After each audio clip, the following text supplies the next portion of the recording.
Alright, check this out. Hopefully my microphone is a bit less anal about everything. I'm wondering if it's because I'm tapping my desk or something and that causes like weird audio issues. I don't really know. But well, we're gonna talk a bit about peripherals today because I was watching DistroTube's video on his what was it? He had like some audio problems on Linux, so somebody linked it to me hoping it would fix some issues I have, but I said my main issue is I'm using a Blue Yeti and I don't know how to configure it properly. So I just like recording shit and just letting it slide. So, but my waveforms look okay, so we'll see how that goes. Anyways, peripherals, because you'll hear a lot. I know that a lot of my videos are like, switching to Linux videos, which is something I don't know if I'm getting tired of talking about it. There's always something to talk about, but this is kind of a rehash of a video I did probably a year or so ago. But you may not have watched it, so we're gonna talk about it again. For my peripheral setup on Linux, I have fucked around with different OSs, Haiku, BSDs, and all that. But for Linux, I built this computer specifically to run Linux, right? All of my components are Linux compatible. Now, you might ask yourself, I heard, as long as your computer is, I don't know, as long as you have like a normal computer, you should be able to run Linux, right? Your computer isn't just a desktop tower. The tower is an important piece, but my usual advice to people is I say, spend about twice maybe what you spent on your computer as you on like audio and monitor and chair and all that. Dedicate a lot more money to your peripherals than to your computer itself, because your computer can be fast and snappy with mediocre hardware, but your chair is gonna suck, and then you're gonna have back problems, and then you're gonna be sad. Or your monitor is gonna suck, and you're not gonna have fun looking at your fucking video games that you're playing. Or your audio is gonna suck, and you can't hear the guy behind you because you don't have positional audio and good stereo imaging. So then you die. So you should invest more in your peripherals than you do in your computer itself.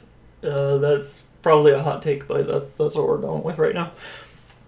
But when you're thinking about peripherals, there's a lot of them where they are difficult to configure on Linux. One of them is people keep recommending me I buy a MMO mouse. What I do is my keyboard is my MMO keyboard, basically. I just have everything bound to my left hand if I'm playing an MMO, and it works out well. I don't need an MMO mouse for anything. I don't need a keypad. I don't need, buttons on my mouse or whatever. Just don't need it. Not useful. I even, like, for MMOs, I play them with a trackball. Like, seriously. I'm using a, like, G300 right now for RuneScape, though. That's about it. But those MMO mice, like, how do you configure them? Oh, you configure them in Windows. You have to bind all your keys through, if it's not a Logitech mouse, because I don't think they make MMO mouses. Maybe you're using a Corsair or Scimitar or whatever, and it's, you have to use the bullshit Corsair software, which is like a gig download, and it's just disgusting and horrible and proprietary, and you shouldn't run it, and it sucks, and it's bad, and but you don't have it on Linux, obviously, so you gotta switch mice. You gotta go out and buy a whole new fucking mouse, because your Corsair mouse doesn't, I mean, like, the mouse itself will work on Linux, but you can't rebind anything. Maybe. Just depends. Like, there's Solar and something else for Logitech mice that allows you to rebind Logitech buttons.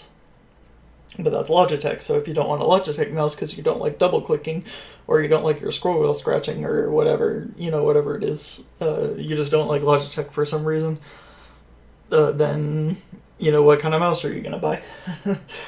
Same thing with, I have an audio interface. Let's say I have an audio interface, and you didn't do the normal thing and get, like, a Scarlett or something. You got some, like, weird proprietary Stream Deck bullshit, Elgato, the Corsair crazy thing. I'm going to mention Corsair a lot. But then you realize, oh, this isn't going to work on Linux. Maybe I can run this script on GitHub, but that doesn't give you full functionality, and that's not ideal either. So then you got to go out and buy yourself a whole new mixer, maybe like a whole new DAC and everything. And then you'll realize that most DACs are pretty plug and play, or if they have like a configuration, like a panel or something, it may be like a web app, and you like run a web server on your mixer or something. I don't even know. whatever it is PreSonus does these days. And your monitor should all be fine. Unless, like, maybe if you use, like, HDR and you can't run it on, I don't know, XFCE or something, or Xorg or whatever. Or you have G-Sync and you don't have a, I don't know, like you're using the Novu driver or something. I don't even know. Or you need HDMI 2.1, but you have an AMD graphics card, and yeah. So there's a lot of things to consider. You know, like is my keyboard, for instance, like is my keyboard configurable on Linux? Does it use VMK or QIA or VIA QMK? Maybe it doesn't use that. Maybe you're like me and use a fucking HE keyboard hooked up to USB for some reason, or PS2 actually. I guess you're just that crazy.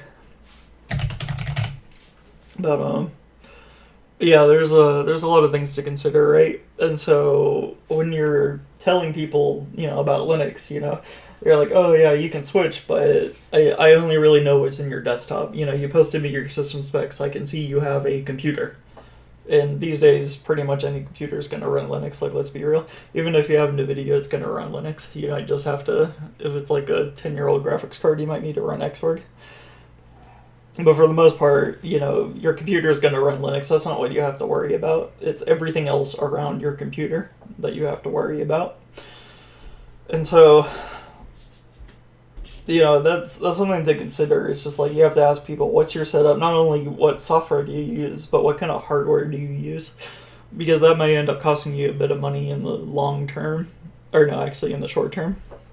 If you, you know, you're like, okay, well, I'm going to switch my desktop over, but now I have to go buy a new mouse. I need a new keyboard. I need a new microphone, because for some reason I'm using a proprietary microphone somehow. I don't even know what kind of microphones are like that.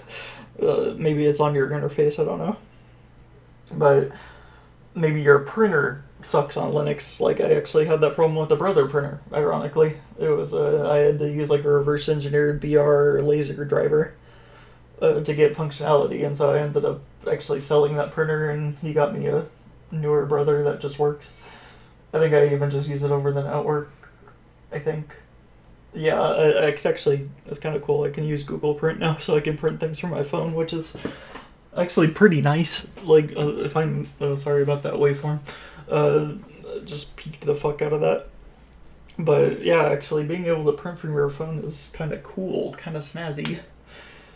But you know, like, DVDs, actually. Let's talk a bit about DVDs. So, I ended up, I bought a external Blu-ray player, or a Blu-ray writer, actually. And the reason I did this was I was starting to buy Blu-rays that were, like, from the Disney Movie Club and stuff.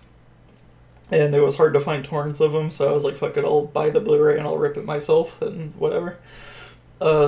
I didn't realize when I was using NixOS that I have to use K3B for a USB Blu-ray drive, right? Even if I'm just writing CDs or DVDs or whatever, you know, I'll libDVD, libCSS, or CDR, CR or something, I don't know, CD something, all the free shit. And then I didn't really care much about Blu-rays after that because I stopped buying movies, honestly.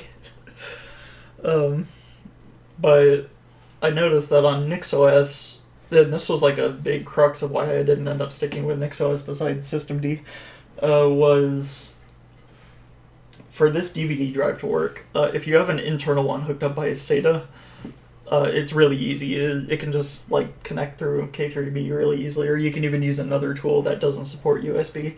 K3B was the one that supported USB, but I needed to like work around the libraries and like pass the device through somehow. It was confusing, and I had to spend like an hour in GitHub bug trackers for NixOS because nobody bothered to talk about it, nobody documented it, nobody wanted to fix it for I think a year or so, several years. It was a mess. I was like, man, I just want my Linux distribution to let me do Linux things. That would be nice.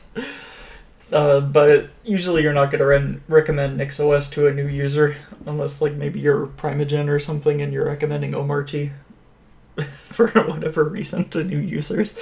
Like, okay, so not only are you recommending, this is a little tangent for a second, but not only are you recommending an Arch-based distro, you're also recommending one that uses a tiling window manager, Hyperlin specifically, with Wayland, and like it comes with a bunch of programming shit pre-installed. Like, I don't understand how that's a new user distro at all, but anyways, I ran into too many bugs with it, so I haven't used it in a bit.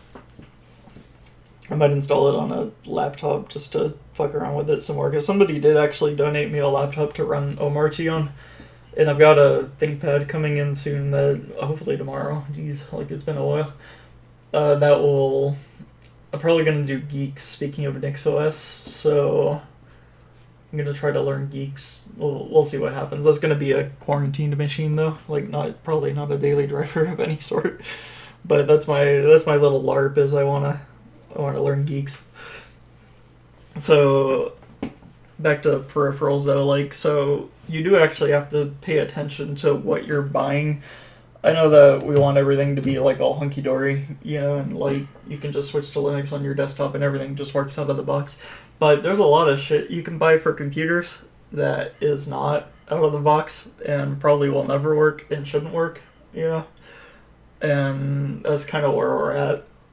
Because, like, okay, so you'll hear, and I've fallen into this trap too, and I'm not sure I like my own thoughts on this, but you've probably at some point seen me called, like, you know, a corporate shill or something, right? And it's because I don't really have a problem with companies, you know, having a choice in what they ship. I think as a developer, and this is like a direct quote from Linus Torvalds, is as a developer you need to pick, he said license, and that's mostly my argument, but also, like, if you want to ship something proprietary, I'm not going to stop you.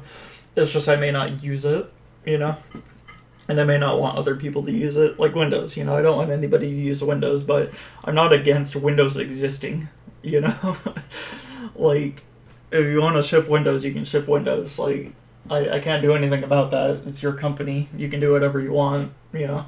But people, and this was kind of my problem with, like, some consumer rights movements, is there's a lot of things where the argument boils down to, I don't want companies to have rights to ship anything anymore. They need to follow my ideology, basically, which in an ideal world would be the case, but we also don't live in an ideal world. We are actually headed quickly towards a corporate dystopia, and that is why I'm not... Although, another quick tangent is Gamers Nexus just put out like a 3-fucking-hour-long video of the collapse of the personal computing market, which I still think is complete and utter bullshit. Like, okay, so let's break this down real quick, because I do want to talk about this, and I've had to explain this to like 10 other people now.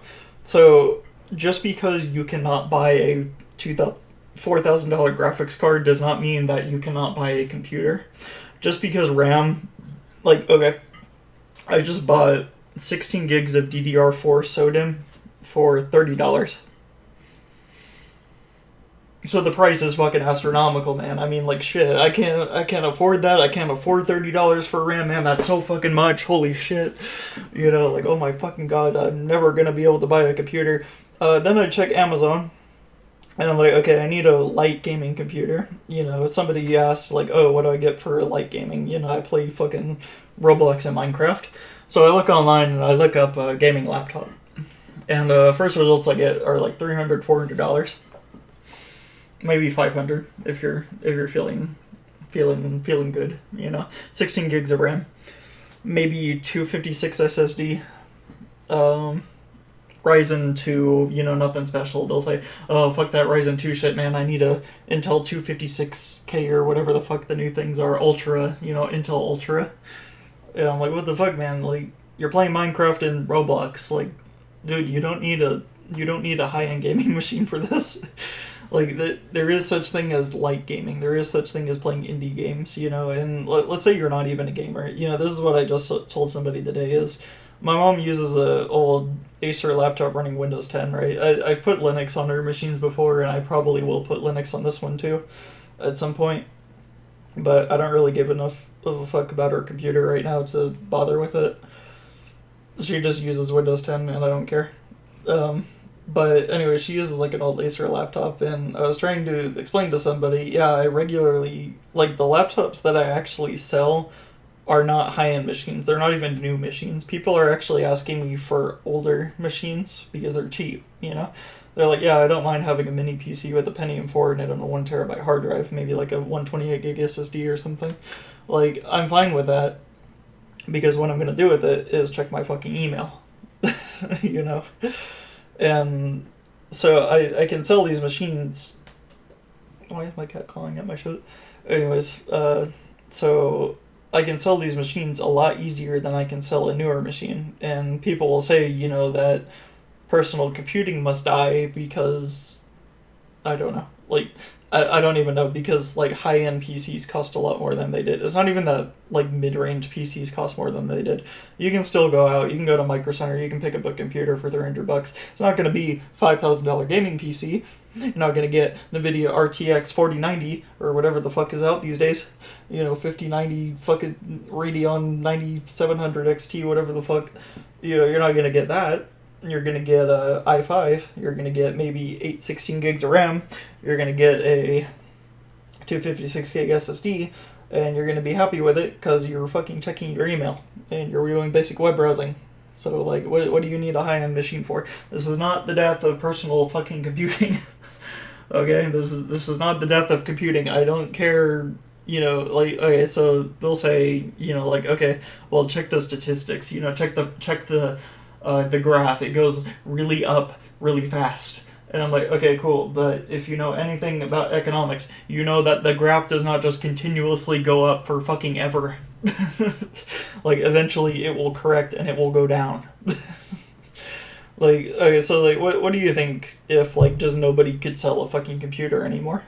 Seriously, like, what do you think would happen if just, like, you woke up one day and just, like, nothing was available on Amazon? Oh, sorry. Yeah, my cat just hit the fucking mute button on my microphone. What the fuck? Anyway, so, you wake up one day, you go to Amazon, and Amazon has no fucking computers. Or they have, like, a Pentium with 4 gigs of RAM, and it costs $1,000 fucking dollars. Like, yeah, I'm sure we're going to get to that point where you just can't buy the computer anymore. Except guess what? That won't happen either, because there's always a used market, and you can always buy a used fucking computer for like $200 fucking dollars. So if you need a computer will be there for you, or guess what? A computer may even be provided to you, because as Gamers Nexus knows, a lot of shit goes to fucking e-waste, and you can fucking donate your computers to charity and fix them up for pennies. You know what I mean? Like, I don't understand this fucking logic. I don't understand the doom and gloom. I don't get it. I don't see the problem. And then they're like, oh, but it doesn't run Windows 11. Cool, you can run fucking Linux. Guess what? That's what my whole fucking channel's about. You can run fucking Linux on these computers, and then you'll be happy. Because, you guess what? You can check your email, you can do your Office documents, and you can web browse. You just might not be able to play Roblox. But I don't see a future in which you cannot buy a computer. I just don't see that happening ever. Like, period. End of story. And ever. In like 100 years, I don't see that being a possibility. You know, it's not going to happen. Like, eventually this shit will correct itself. Like, you gotta look into it more, you know? Even if AI has the maximum demand ever, like, who the fuck cares? You can still make memory. It'll still exist. And guess what? The prices will eventually go down, because there will be such a fucking glut on the market of user RAM. Because guess what? There's 8 billion people on the planet, and a lot of them have fucking computers. So you will have your opportunity to buy a computer. I need you to stop dooming and glooming. But this video isn't about whether or not you can buy a computer. This is about whether or not you should buy a Corsair mouse. The answer is no.